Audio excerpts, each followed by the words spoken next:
नमस्कार प्रेक्षकांनो, मालिकेच्या पुढील काही भागांमध्ये आपल्याला पाहायला मिळणार आहे की जयला आता विनयभंगाच्या केसमध्ये अटक होणार आहे। खरं तर हे सगळं कोणाचं कारस्थान आहे, या सगळ्यामागे कोणाचा हात आहे हे आपल्याला पुढे पाहायला मिळणार आहे। तर वटपौर्णिमेची पूजा करण्यासाठी सगळेजण जमलेले असतात आणि शरू मात्र तिथे झोक्यावरती बसून झोके घेत असते। तेव्हा मावशी तिथे येते आणि शरूला विचारू लागते, काय ग शरू, कसा नवरा हवा तुला? शरू ग शरू, सांग वा बाई, तुला कसा नवरा हवा?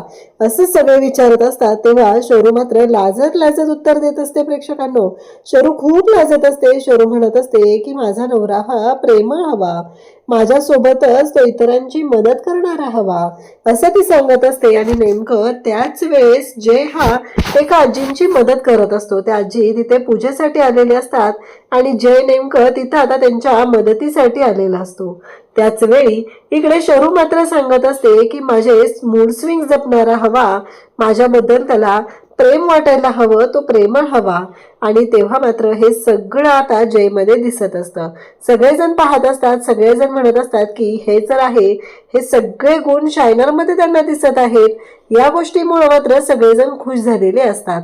त्याचबरोबर इकडे पाहायला मिळतं ते म्हणजे आता तिथे शरू सोबत सगळेजण आहेत, सगळ्यांनाच आनंद झालाय। पम्मा आहे, त्याचबरोबर आशू आहे, सगळे तिथं पाहत आहेत आणि त्याचबरोबर सगळे इकडे शरूचं कौतुक सुद्धा करत आहेत।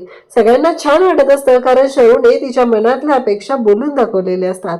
पण त्याच वेळी अचानक पोलिसांची एंट्री होते आणि पोलीस मात्र म्हणू लागतात की मिस्टर जय खानोलकर, आम्ही तुम्हाला अटक करण्यासाठी आलेलो आहे। सगळ्यांना धक्का बसतो। अचानक काय झालं, म्हणजे जयला अटक करण्यासाठी पोलीस आलेत, काय कारण आहे या गोष्टीचं, असा प्रश्न पडलेला असतो। आणि पोलीस मात्र जयला घेऊन जायला आलेले असतात। तेव्हा मात्र जय मागे फिरून पाहतो, तेव्हा ते सांगतात की तुम्हाला विनयभंगाच्या केसमध्ये आम्ही अटक करायला आलोय। तेजू सुद्धा तिथे असते। तेजूलाही धक्का बसतो, अचानक हे सगळं काय झालंय, या सगळ्याचा अर्थ काय आहे हा प्रश्न पडलेला असतो।